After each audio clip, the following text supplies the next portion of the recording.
And I can only assume Minnesota's not the exception. Did you know the CIA's implanted in your state government? No. How are they? Well, I'll explain. First of all, the CIA mission statement says they're not to be operational within the U.S. So they're violating their mission statement.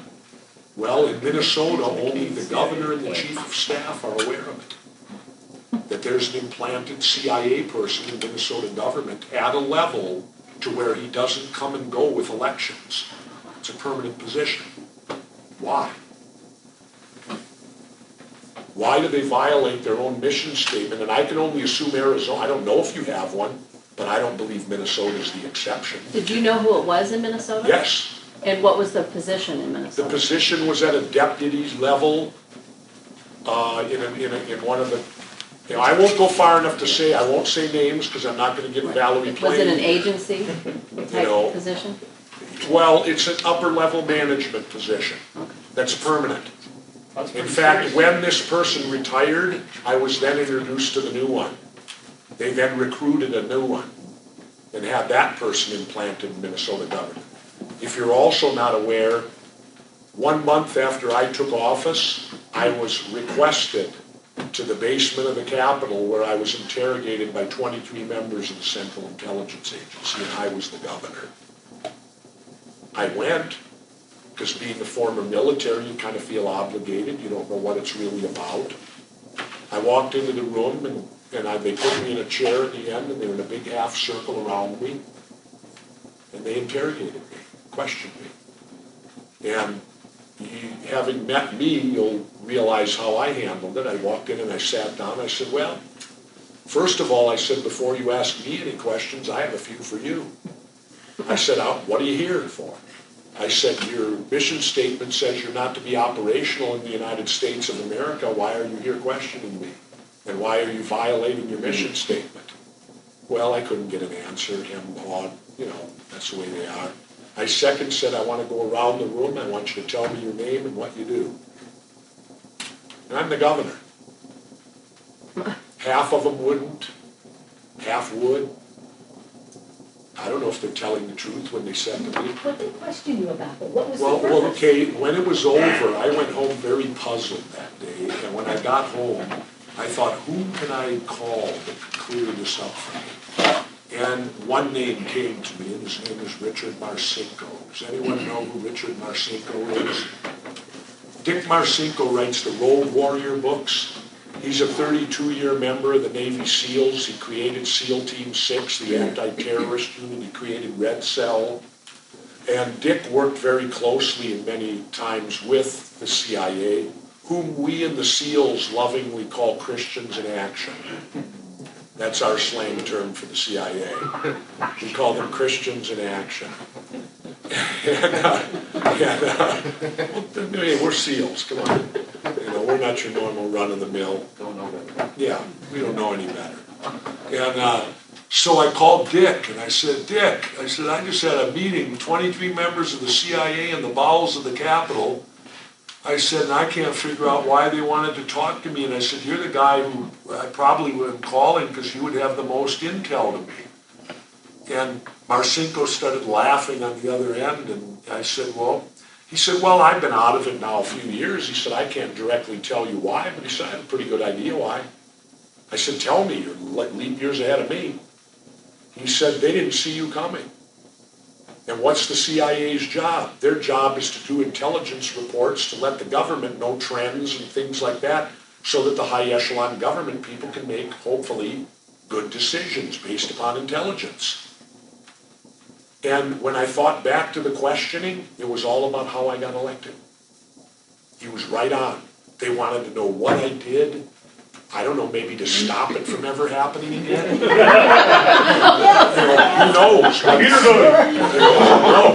But that may be it. I don't know. But that was what the essence of the questions were all about, how I got elected. Da-da-da-da, da-da-da-da-da-da. And like Dick said, they didn't see you coming.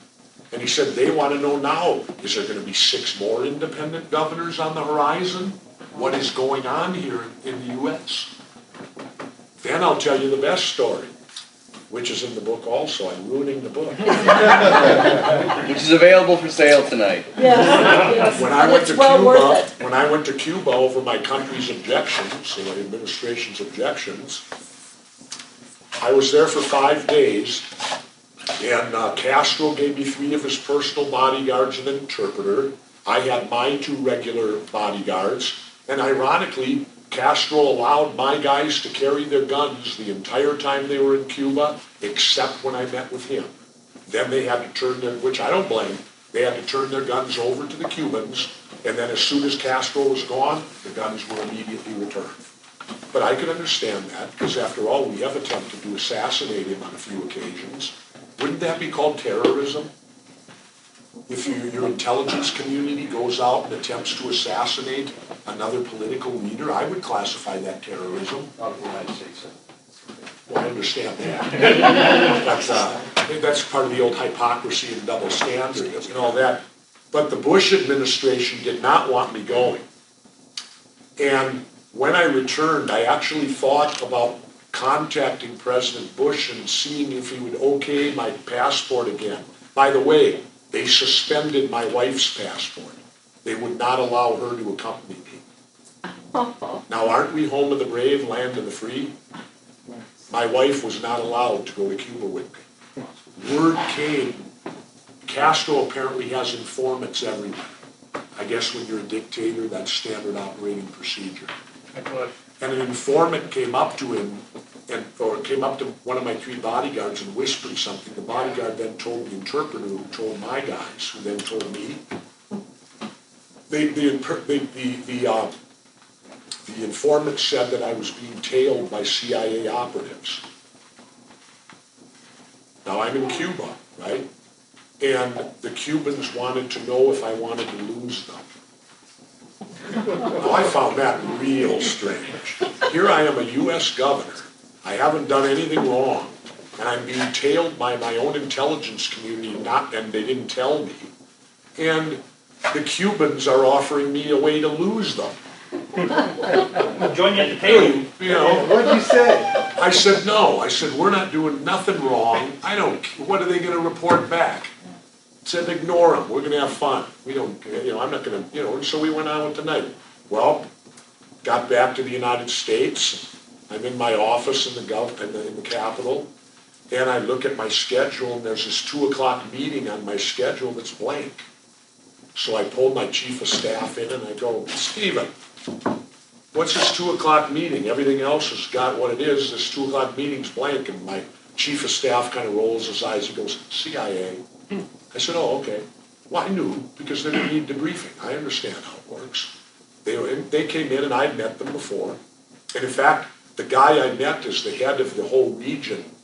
He told me something very interesting. When 9/11 hit, that afternoon I called him, wanting to know what I needed to know. Right? I said, what do you know? What's going on here? He said, we know nothing more than you know, Governor, at this time, but if I learn more, I'll let you know. He told me later I was the only governor that bothered to call him. No other governors did. And I said, well, I'm the only governor that used to be a SEAL. I would know to call you. Your intelligence. I need intelligence. I'm going to call the people that are in that business. Well, anyway, these 2 guys sat down, and they went through the typical questions, which I expected. What did Castro's health like? Did he seem to have all his mental capacities? All the typical questions, and I answered them all honestly. And they were finished then, and they're very formal. They're very, the way they should be, with respectful and everything like that. And when they were finally done, they said, Governor, thank you very much. We're all done. And I said, you all done? You all finished? You don't want to ask me nothing more? They said, no. I said, there's nothing you want to tell me or anything else? Go, no, sir. I said, okay. I said, well, now I got something to tell you. And I said, I'll leave this up to your discretion. You take it where you think it needs to go. And I looked right at him and I said, if you ever put a tail on me again without telling me, I said, you're going to find your tail floating in the river. I said, now you take that back to whoever needs to know it. I was pissed.